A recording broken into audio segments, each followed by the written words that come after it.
नई नजर से चल दुनिया परखें, जहाँ तेरा गलत ना मेरा सही हो, सोच को अपनी छूने दे अंबर, जैसे हवा में एक पतंग उड़ रही हो, तू बदले तो ही बदले जमाना, औरों से पहले खुद को ये समझाना।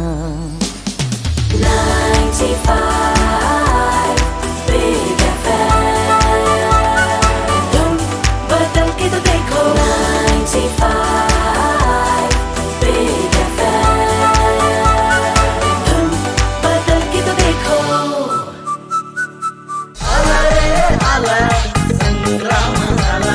तुम बदल के तो देखो।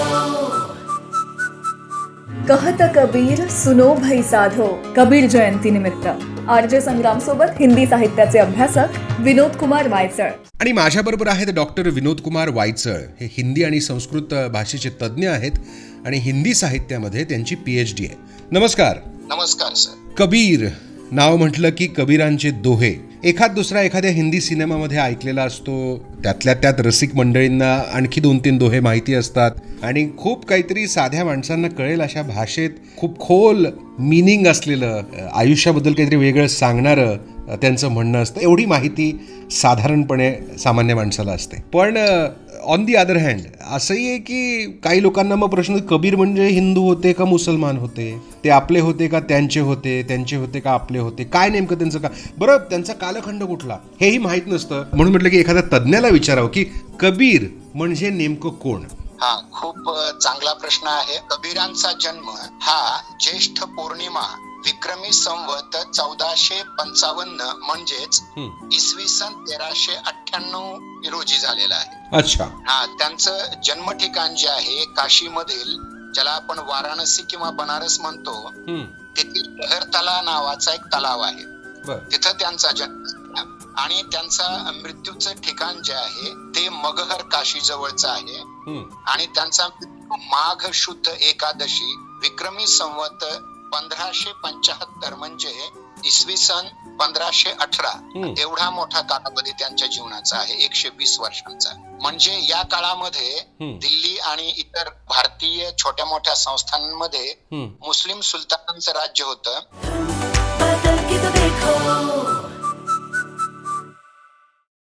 संत कबीर यांच्या बालपणाबद्दल आपल्याला काय माहिती आहे? संत कबीर यांचं बालपण जर आपण म्हटलं, मी आता सांगितल्याप्रमाणे की त्यांचा जन्म हा काशीमध्ये झालेला होता. त्यांच्या जन्माच्या बाबत अनेक वादविवाद आहेत, म्हणजे संदिग्धता आहे. असं म्हटलं जातं की त्या काळातील एक प्रसिद्ध संत ज्यांना आपण म्हणू किंवा फार मोठे आचार्य अद्वैत सिद्धांताचे, खरे तर ते विशिष्ट अद्वैत सिद्धांताचे होते पण अद्वैतवादी जातं, ते रामानंद स्वामी यांनी एका विधवा ब्राह्मणीला चुकून एक वरदान दिलं होतं पुत्रवती होण्याचा. आणि एक विधवा ब्राह्मणी गर्भवती झाली आणि तिने ती लोकलज्जेच्या खातर तिनं कबीरांना पुत्र प्राप्ती झाल्यानंतर लहरतला नावाच्या तलावाच्या जवळ त्यांना सोडून दिलं आणि ती पळून गेली. म्हणजे त्याग केला, पुत्र त्याग त्यांनी केला. तर तिथून एक जात असणारे निरुनिमान नावाचे जन्माने मुस्लिम असलेले जुलाहा म्हणजेच विणकर असलेलं दाम्पत्य तिथून जात होतं. त्यांनी कबीरांना रडताना पाहिलं आणि त्यांनी त्यांना आपलं मानून घेतलं आणि स्वतः त्यांचे पालक झाले आणि त्यांना आपल्या घरी घेऊन आले. आणि घरी आल्यानंतर ते निपुत्रिक असल्यामुळं त्यांच्या घराजवळच राहणारी एक महिला कलसा देवी, जी संत रविदासांची माता होती, त्यांनी त्यांना कन्या पाजवलं आणि लहानाचं मोठं केलं. म्हणजे निरुनिमा आणि संतोष दास व कळसा देवी असे त्यांची पालक होते. आणि यामध्ये मुस्लिम धर्माचे निरुनिमाना हिंदू धर्मातील लोकांबद्दल प्रेम होतं, एक सख्खे शेजारी प्रमाणे राहत होते. म्हणजे काशी ही जी नगरी होती ती हिंदू धर्मच नव्हे तर अनेक धर्मांच्या धर्मगुरूंची ही आश्रयस्थली होती. आणि लहानपणा कबीरांच्या कानावर विविध धर्माच्या, विविध संप्रदायांच्या महात्म्यांची वचनं येत राहिली. हे कबीराच्या लहानपणी झालं. काशी ही जी नगरी होती ते हिंदू धर्मच नव्हे तर अनेक धर्मांच्या धर्मगुरूंची ही त्यांची आश्रयस्थली होती. अच्छा. आणि लहानपणा कबीरांच्या कानावर विविध धर्माच्या विविध संप्रदायांच्या महात्म्यांची वचनं येत राहिली. वा. हे कबीराच्या लहानपणी झालं आणि हळूहळू त्यांनी जे ज्ञान ग्रहण केलं ते ज्ञान ग्रहण इतरांना सांगायला चालू केलं. परंतु जे त्यांना विचारलं जायचं की तू एवढं बोलतोस तर तुझा गुरु कोण?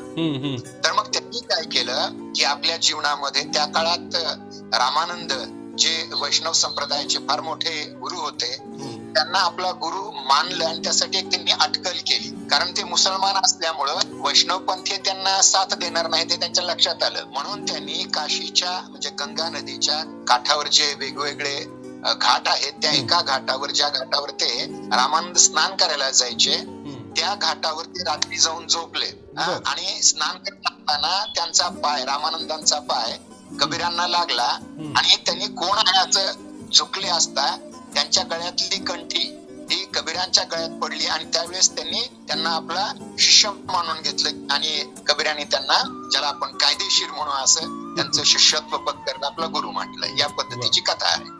कबीरांचे काही दोहे म्हणजे ऐकल्यासारखे तर आहेत लोकांचे पण असे काही तोंडपाठ वगैरे नाही आहेत जसे आपल्याला कदाचित मराठीतले असतात.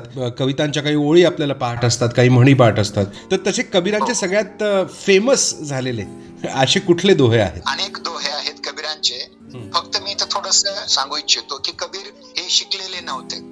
ते बहुश्रुत होते त्यांनी ऐकलेलं होतं आणि त्यांनी आपल्या मोडक्या तोडक्या भाषेमध्ये जे काही प्रकट केलं. अच्छा. आणि हे काव्य 3 प्रकाराचं आहे. यात पुलं म्हणतात तसं थोर लोकात आणि त्यांच्या आसामी मधल्या धोंडो भिकाजी जोशी त्या पात्रामध्ये काही साम्य त्यांना आढळतं. तसं मलाही साम्य आढळतंय. मी सुद्धा ग्रॅज्युएशन पूर्ण केलेलं नाहीये पण इथे उगाचच लोकांना रोज सकाळी उठून लाखो लोकांना लेक्चर देत असतो. थोडंसं साम्य कबीरांनी माझ्यामध्ये असायला काही हरकत नाही. नक्कीच. आपल्या बहिणाबाई सुद्धा ज्या कवयित्री होत्या त्या सुद्धा अर्थातच जरी असल्या तरी खूप मोठ्या कवयित्री होत्या. कबीरांचे दोहे खूप प्रसिद्ध आहेत. परंतु केवळ दोहा या छंदामध्येच नाही या वृत्तामध्येच नाही तर कबीरांनी दोहे ज्याला त्यांनी साखी म्हणलेला आहे किंवा ज्याला आपण साक्षी म्हणतो परमात्म्याचा साक्षीदार या अर्थी. आणि त्याचबरोबर त्यांनी दुसऱ्या प्रकारचं सुद्धा एक काव्यरचना केलेली आहे ती म्हणजे सबद किंवा आपण त्याला शब्द म्हणतो ते पद आहेत जसे मराठीमध्ये अभंग असतात. आणि तिसरा प्रकार आहे तो चौपाई. त्याला त्यांनी रमायणी म्हटलेला आहे ज्याला आपण रामायणी म्हणतो. ज्या चौपाई छंदामध्ये आपण तुलसी रामायण ऐकत असतो. तर या प्रकारे खूप रचना केलेली आहे. तसंच त्यांनी हिंदीची पहिली गझल सुद्धा रचलेली आहे. पहिली म्हणणार नाही कारण ते निरक्षर होते. आणि त्यांची पहिली गझल होती ती आहे हमन है इश्क मस्ताना हमें दुनिया से क्या या पद्धतीची त्यांची गझल होती. तर तुम्ही दोहे जे म्हटलात तर त्यांच्या दोह्यांची संख्या खूप जास्त आहे. आणि त्यांच्या दोह्यांमध्ये वेगवेगळे भाग आहेत. म्हणजे गुरुदेव को अंग आहे परिचय को अंग असे अनेक प्रकार आहेत.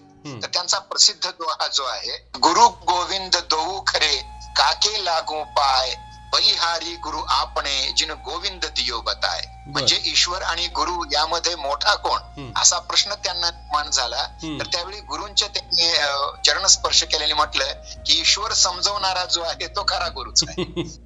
कहत कबीर सुनो भाई साधो कबीर जयंती निमित्त आरजे संग्राम सोबत हिंदी साहित्याचे अभ्यासक विनोद कुमार वायचळ. दोह्यांमधून त्यांनी साक्षी भावाने सामाजिक क्रांती केली एक प्रकारे. म्हणजे ते आध्यात्मिक गुरु सुद्धा होते समाज सुधारक होते पाखंड खंडन करणारे अत्यंत महत्वाचे समाज सुधारक होते. त्यांच्या संपूर्ण काव्यामध्ये नामस्मरण आचरण शुद्धता ज्याला आपण म्हणतो प्रपत्ती भाव ज्याला आपण म्हणतो पूर्णतः शरण जायचं ईश्वराला. ईश्वरावर विश्वास गुरु महात्म्य वैराग्य भाव माधुर्य भक्ती दास्य भक्ती नवधा भक्ती असे भक्तीचे प्रकार तर आहेतच आहे. त्याचबरोबर राम रहीम हिंदू मुस्लिम एकता आहे. जाती प्रथेचं खंडन आहे.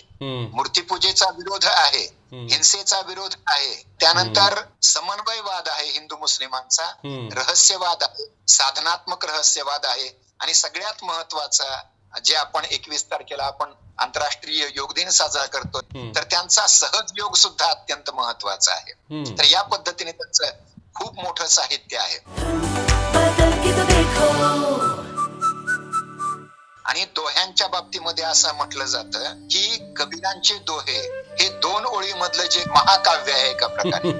तर त्यांनी खूप खूप पद्धतीनं दोह्यांच्या आधारे सिद्ध करण्याचा प्रयत्न केलेला आहे की ते फार मोठे कवी होते, भलेही ते शिकलेले नसतील.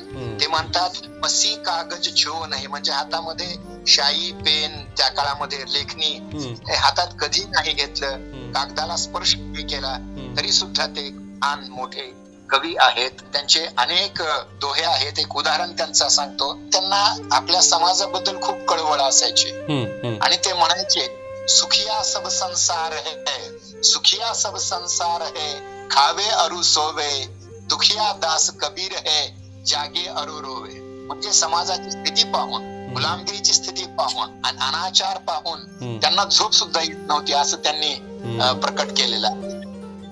हिंदू मुस्लिम एकतेवर त्यांनी खूप काही असं प्रकटीकरण केलेलं आहे.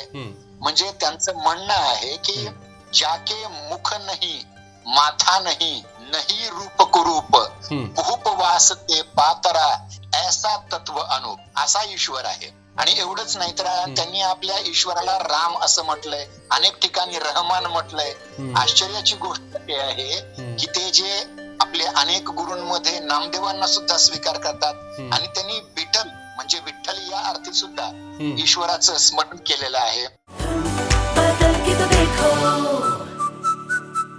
त्यांनी हिंदू मुसलमानांना हे सांगितलं की तुम्हाला तुमच्या मध्ये ज्या चांगल्या गोष्टी आहेत त्यांचं पालन करा, त्यांच्या ज्या वाईट गोष्टी आहेत त्यांचं खंडन सुद्धा त्यांनी केलंय. ते म्हणतात अरे इन दोन की राह न पायी, हिंदून की हिंदू आई देखी, तुर्कन की तुर्क आई. म्हणजे हिंदू आणि तुर्क दोघांनाही मी समजून घेतलेलं आहे आणि दोघांनीही सतत समान राहावं. राम आणि रहीम मध्ये कुठला फरक नाही हे ते सांगतात. त्याचबरोबर दोघांवर ते कडक टीका पण करतात. लक्षात घ्या, एकीकडे ते हिंदूंना म्हणतात वाहन पूजे हरी मिले तो मैं पूजू पहार, याते तो चाकी भली पीस खाय संसार. म्हणजे प्रतिमेची किंवा दगडाची पूजा केल्यानंतर जर ईश्वर प्राप्त होत असेल तर मी तर पर्वतांची जे अनेक दगडांचा मालक आहे त्याची मी पूजा करेन. त्यापेक्षा आपल्या घरात असलेली जी दगडाची चक्की आहे ती त्याची मी पूजा करेन, ज्याच्यामुळे सगळ्यांचं कल्याण,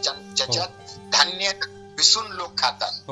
हिंदू आणि मुसलमान दोघांनाही ते सांगतात की केवळ पाठ पूजा करून पोथी वाचून कोणी पंडित होणार नाहीये. ते म्हणतात पोथी पढी पढी जगमुआ, पंडित भयानक होय, ढाई अक्षर प्रेम का ते पंडित होय. एवढंच नाहीये तर ते मुसलमानांमध्ये सुद्धा म्हणजे आता ज्या हिंदू मुसलमानामध्ये ज्या काही अनिष्ट परंपरा होत्या, रूढी होत्या, मूर्तीपूजा होती किंवा अवतारवाद होता, त्याचं ते खंडन करताना म्हणतात करी स्नान तिलक दे बैठे, विधिसो देव पुजाई, आत्म मारी पलक बिनसे, रुधिर की नदी बहाई. म्हणजे एकीकडे तुम्ही काय करतात की स्नान करतात, डोक्याला टिळा लावता, विधिवत पूजा करता, परंतु आत्मा मारून टाकता तुम्ही.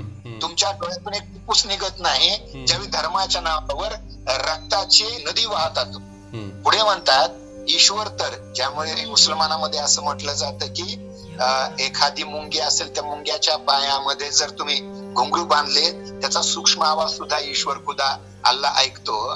तर मग बांग का दे कांकर पाथर जोरी के मस्जिद लई चुनाय, ता ऊपर मुला बांग दे बहरा हुआ खुदाय. एवढ्या मोठ्यानं बांग देता तुम्ही, एवढ्या मोठ्यानं तुमची काय अरबी आयती म्हणता, काय ईश्वराला ऐकूच नाही का? त्याला काय गरज आहे एवढ्या मोठ्यानं ओरडण्याची? या पद्धतीने दोघांनाही त्यांनी लताडलं जरी असलं तरी दोघांमध्ये सुद्धा समन्वय करण्याचा प्रयत्न केला. कहत कबीर सुनो भाई साधो. कबीर जयंती निमित्त आरजे संग्राम सोबत हिंदी साहित्याचे अभ्यासक विनोद कुमार मायचळ. आणि एक महत्वाची गोष्ट अशी आहे की हिंदू आणि मुसलमान दोघांमध्ये जो अंधविश्वास होता, अंधविश्वासाला तोडण्यासाठी ते जीवनभर लढत राहिले. त्यांच्या अशी मान्यता होती त्या काळामध्ये की काशीमध्ये जर एखाद्या माणसाचा मृत्यू झाला तर तो सरळ स्वर्गाला जाईल आणि काशी जवळ गाव होतं मगहर, तिथं मरणाऱ्या लोकांना नरक होईल.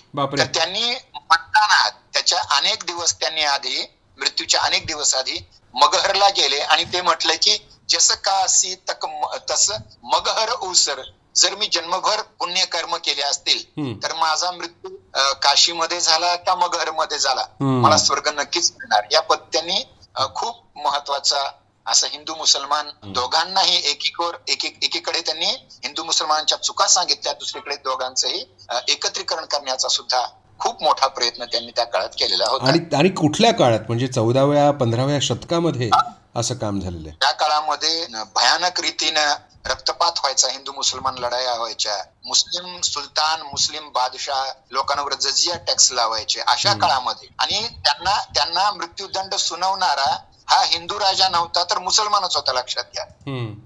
सिकंदर लोदीनं आणि एक अशी म्हटलं जातं की त्यांना त्यांचे हात पाय बांधून गंगेमध्ये त्यांना ढकलून दिलं तरी ते ईश्वर कृपेने स्वतःच्या प्रयत्नानं वाचून आले. त्यांना हत्तीच्या पायाखाली तोडवण्याचा प्रयत्न केला सिकंदर लोदीनं, हत्तीच त्यांचा भक्त होऊन निघून गेला. कबीर या शब्दाचा अर्थच आहे, एक अरबी शब्द आहे कबीर, त्याचा अर्थच होतो श्रेष्ठ, उत्तम, महान, सन्माननीय, असे हे संत कबीर आहेत. व्यंकटेश महाजन वरिष्ठ महाविद्यालय उस्मानाबादचे हिंदी विभागाचे प्रमुख आणि संशोधन मार्गदर्शक आणि निमंत्रित सदस्य हिंदी अभ्यास मंडळ डॉक्टर बाबासाहेब आंबेडकर मराठवाडा विद्यापीठ औरंगाबाद, डॉक्टर विनोद कुमार विलासराव वायचळ, या सगळ्यासाठी खूप खूप धन्यवाद तुमचे. धन्यवाद.